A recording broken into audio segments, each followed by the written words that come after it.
सरकार की कार्य योजना रहेगी, क्योंकि जिस तरह से पॉल्यूशन की समस्या है या उससे निपटने के लिए सरकार की क्या कार्य योजना? देखिए, हमारा देश, जैसा कि मैं अभी विकसित भारत का आपको जिक्र कर रहा था, हम G7 G20 की मीटिंगों में भी हम जाते हैं। पॉल्यूशन को लेकर के पिघलती हुई बर्फ़, ग्लेशियर पिघल रहे हैं, ये चिंता कोपेनहेगन डेनमार्क में 93 से चालू हुई।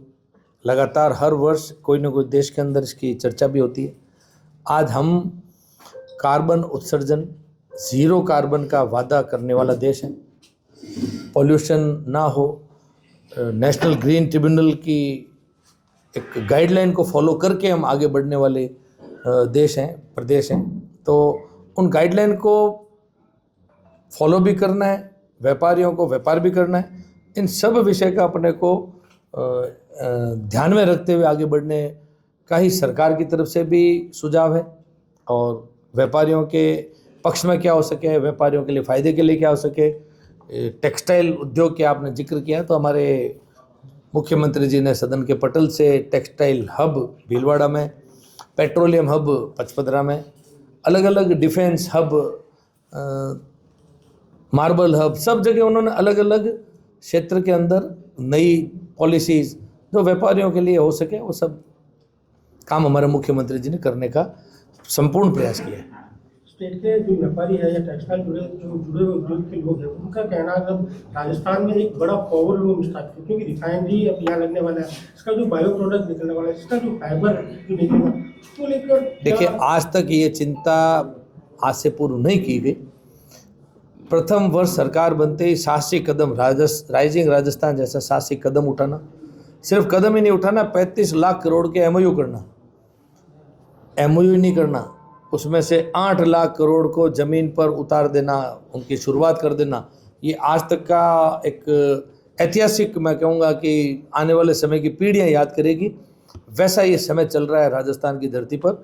स्वयं प्रधानमंत्री जी ने सरकार का 1 वर्ष संपूर्ण होने पर गुलाबी नगरी जयपुर से 17 दिसंबर को सिर्फ हमारे प्रदेश को नहीं, देश को नहीं, पूरे विश्व को खुला आह्वान करके बताया कि आने वाले समय में राजस्थान प्रदेश एकमात्र नक्शे में कोरा हुआ एक भूभाग ना रह करके अब आने वाले समय में राजस्थान विश्व के मानचित्र पर अलग दिखने वाला प्रदेश होगा। ये अभी चमकता हुआ राजस्थान है, राइजिंग राजस्थान है, उगता हुआ राजस्थान है।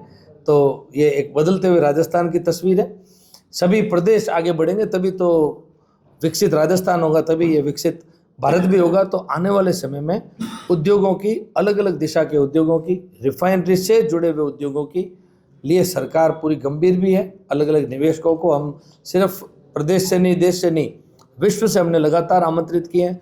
प्रवासी बंधु, एक कालखंड, एक समय रहा जब अपने प्रदेश को छोड़ करके रोजगार के लिए, स्वरोजगार के लिए, अपने उद्योगों के लिए अपना प्रदेश तक छोड़ा।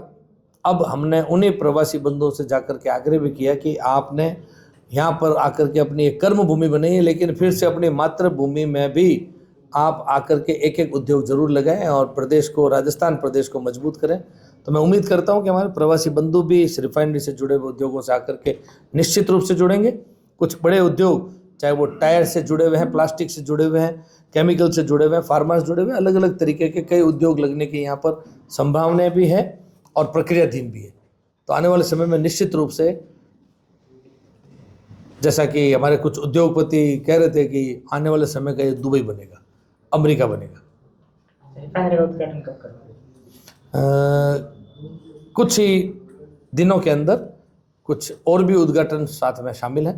तो एक साथ में ही ये कुछ दिन, गिनती के कुछ दिनों के अंदर हम आपको एक खुशखबरी देंगे कि शुभारंभ भी हमारे यशस्वी प्रधानमंत्री जी ने रिफाइनरी का आकर के किया, और अब इसको शुरू करने का काम भी, जो कि इसी पचपदरा की धरती से प्रधानमंत्री जी ने कहा था, शुभारंभ भी हम कर रहे हैं, इसकी शुरुआत भी हम करेंगे। वापस वो दिन अब आने वाला है कि ये अति आधुनिक जो रिफाइनरी है, जिसको स्वयं प्रधानमंत्री जी ने अमृतसर, पचपदरा और जामनगर 3 रिफाइनरी से जोड़ने वाला, ये जो हमें भारतमाला जैसा एक उपहार भी दिया, दिल्ली मुंबई फ्रेट कॉरिडोर जैसा एक बहुत बड़ा राजस्थान का भूभाग, वो उपहार दिया, और इन दोनों को जोड़ने वाला लालसोट पचपदरा, ये जो पूरे मध्य राजस्थान, तो एक इंफ्रास्ट्रक्चर की पराकाष्ठा की तरफ आज राजस्थान बढ़ रहा है। आने वाले समय में निश्चित रूप से व्यापारियों के लिए, आम जन के लिए आने जाने के लिए सुगम होगा राजस्थान। इंफ्रास्ट्रक्चर दिन रात अपन देख रहे हैं चारों तरफ बढ़ते ही जा रहा है, और भी इस बार लोकसभा के इस बजट के अंदर भी इसका प्रावधान बढ़ा करके किया गया। सर, रेयर अर्थ को लेकर केंद्रीय बजट में घोषणा की गई है। आंध्र प्रदेश, केरल और उड़ीसा, तमिलनाडु कई जगह किया। बाड़मेर जिले का और बालोतरा का जो बड़ा भूभाग है उसको लेकर सर क्या प्लानिंग रहेगी? देखिए, आज खनिज से जुड़ा हुआ हमारा प्रदेश है, हम मिनरल रिच स्टेट है, और आने वाले समय में एक कालखंड रहा जब यही बाड़मेर और ये जैसलमेर था। अब यहाँ पर लिग्नाइट से लेकर के तेल गैस के कुएं और रिफाइनरी तक लगने को आ गई है, ग्रेनाइट, मार्बल। आने वाले समय में रेयर अर्थ भी कई जगह ढूंढा जा चुका है। आज तांबा, चांदी, सोना, क्या नहीं, यहाँ पर राजस्थान की धरती उगल रही है। तो आने वाले समय में निश्चित रूप से बहुत बड़ा काम, उसकी भी खुशखबरी आपको सही समय आने पर आपको हम देंगे। सर, प्रधानमंत्री जी 2047 का विजन लेके चल रहे हैं, मुख्यमंत्री भजनलाल शर्मा, राजस्थान का विकसित करने का, और बालोतरा के आप जिले के मंत्री है, तो बालोतरा के विकसित बालोतरा करने के लिए क्या विजन रहेगा? ऑलरेडी बालोतरा तो विकसित हो ही चुका है, हो रहा है। अब इसमें तो सवाल ही गलत पूछ रहे हो आप। ये तो ऑलरेडी आगे बढ़ चुका है। बाड़मेर में थे आप मंत्री, अब बालोतरा के हैं, तो नहीं, बालोतरा मैं अभी भी दोनों जगह भी हूँ, और मैं पूरे प्रदेश में हूँ। अरे बिल्कुल पूछना बात हूँ, बिल्कुल जितना ठीक बढ़िया और तुम्हारे पूछो। अब मैं लगा, पहला बंद कर दो।